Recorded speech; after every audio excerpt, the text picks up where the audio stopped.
நரர் என்னை ஏசாது நானிலத்தோர் என்னை தூற்றாது புல்லர்கள் என்னருகில் நில்லாது ஓட கல்லில் வளர் தெய்வமே காப்பு. ஓம் சக்தி. உண்மையாக அருள்வாக்கு சொல்பவர்களால் வரும் நன்மைகளை பற்றியே இன்றைய பதிவு. அன்பு நேயர்களே, அருள்வாக்கு என்பது ஒவ்வொருவருக்கும் ஒவ்வொரு விதமானது. தெய்வ அனுகிரகத்தால் சொல்பவர்களிடம் குதர்க்கமான கேள்விகளோ அவர்களை சோதிக்கும்படியான கேள்விகளோ கேட்டால் ஒழுங்கான பதில் வராது. மாறாக அப்படி கேட்பவர்களுக்கு சோதனைகள் வந்ததை எங்கள் கண்ணெதிரில் கண்டுகொண்டுதான் இருக்கிறோம். ஒவ்வொரு சமயத்தில் மனநல மருத்துவர்களாகவும் மாறிவிடுகிறோம். எப்படி என்றால், விரக்தியுடன் வருபவர்களை அவர்களுக்கு மனதில் நம்பிக்கையை ஊட்டி வாழ வைப்பவர்களும் நாங்கள்தான். அம்மா, மனதை அமைதியாக வைத்துக்கொள், நமக்கு தெய்வம் இருக்கிறது, உனக்கு உறவுகளாய் நாங்கள் இருக்கிறோம் என்ற ஆறுதல் வார்த்தைகளால் வாழ வைத்து கொண்டுதான் இருக்கிறோம். இது யாருக்கெல்லாம் பொருந்தும் என்றால், சேவை உள்ளத்தோடு செய்பவர்களுக்கு மட்டுமே பொருந்தும்.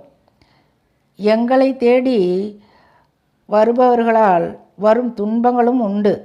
எப்படி என்றால், சூதகத்துடனும் பெண்களாய் இருந்தால் மாதவிலக்கு காலம் முடியும் வரையிலும் வராதீர்கள் என்றால் அதையெல்லாம் காதில் வாங்கி கொள்ளாமல் இதில் என்ன இருக்கிறது என்று எண்ணி வந்து விடுவார்கள்.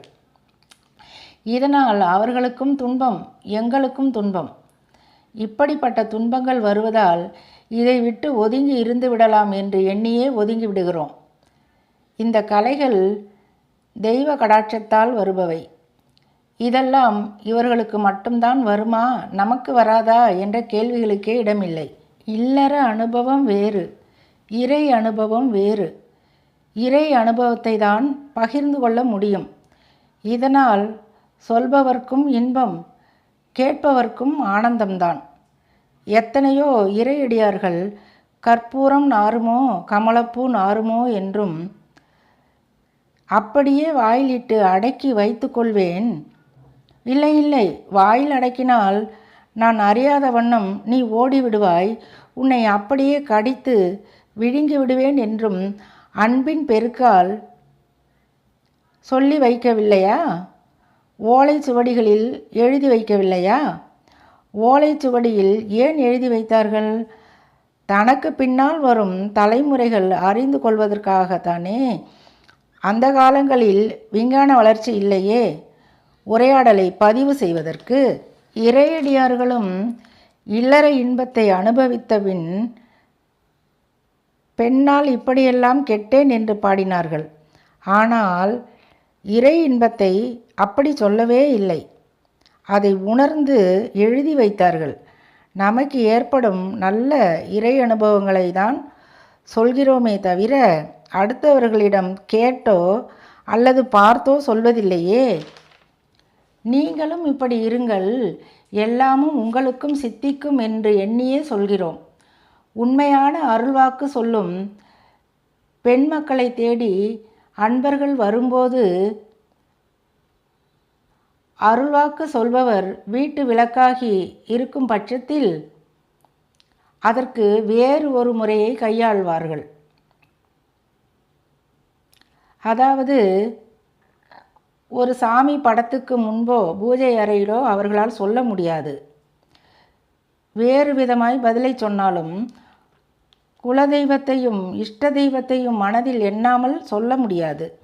அப்படி மனதில் தெய்வங்களை அழைத்த மாத்திரத்தில் கட்டுக்கடங்காத உதிரப்போக்கு ஏற்படும். இது எவ்வளவு பெரிய துன்பம்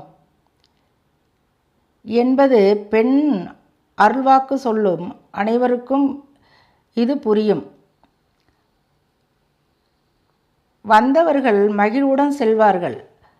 சோதனையாய் அன்றைய காலகட்டங்களில்தான் நிறைய பேர் அருள்வாக்கு கேட்க வருவார்கள். தாயின் விளையாட்டை என்னவென்பது? அருள்வாக்கு கேட்பவர்களாய் இருந்தாலும் உறவினர்களாய் இருந்தாலும் மிகுந்த தீவினையாளர்களாய் இருந்தால் அவர்கள் வீட்டிற்கு வரப்போவதை நாம் வீட்டில் வளர்க்கும் செல்லப்பிராணி உணர்த்திவிடும். வீட்டினுள்ளே வந்து வாந்தி எடுத்து வைக்கும். அதுவும் ஒரு இடத்தில் இல்லாமல் எங்கு பார்த்தாலும் அசிங்கம் பண்ணிவிடும். அழகாய் கோலம் போட்ட இடத்தில் காகம் ஒரு அசிங்கத்தை போட்டுவிட்டு செல்லும். வீட்டில் உள்ள தண்ணீர் குழாய் தானாக திடீரென்று உடைந்து வீடு முழுவதும் வெள்ளக்காடாய் மாறிவிடும். இதையெல்லாம் கண்கூடாக காண்பவர்களுக்கு மட்டுமே புரியும். நாவை நமக்கு தெய்வம் கொடுத்தது நல்லதை பேச மட்டும்தானே. அப்படி வாழ்ந்தால் என்ன கெட்டுவிடப் போகிறது நமக்கு? மறுபடியும் சொல்கிறோம், அருள்வாக்கு சொல்பவர்கள் அனைவரும் கெட்டவர்கள் இல்லை. போலிகளை கண்டு ஏமாறாதீர்கள் என்றும் நாங்கள் சொல்கிறோமே. வாழ்க்கையில் நிறைய மேடு பள்ளங்களை பார்த்தவர்கள் நாங்கள். நீங்கள் எல்லாம் இன்னும் பள்ளத்தை பார்க்கவில்லை அல்லவா? பார்க்கும் நாளும் உங்களுக்கு வெகு தூரம் இல்லை. உண்மையான அருள்வாக்கு சொல்பவர்கள் இறைவனிடம் கொஞ்சம் நெருக்கத்தில் உள்ளவர்களாகத்தான் இருப்பார்கள் என்பதை அறிந்து கொள்ளுங்கள். பிறரின் நன்மைக்காக வாழ்ந்து கொண்டிருப்பவர்கள் பல பேர்களுடைய வயிற்றில் பால் வார்க்கும் சொற்களை கூறுபவர்கள் நாங்கள்தான். என் சுயம்பு துர்க்கை நல்ல புத்தியை உங்களுக்கு கொடுக்கட்டும்.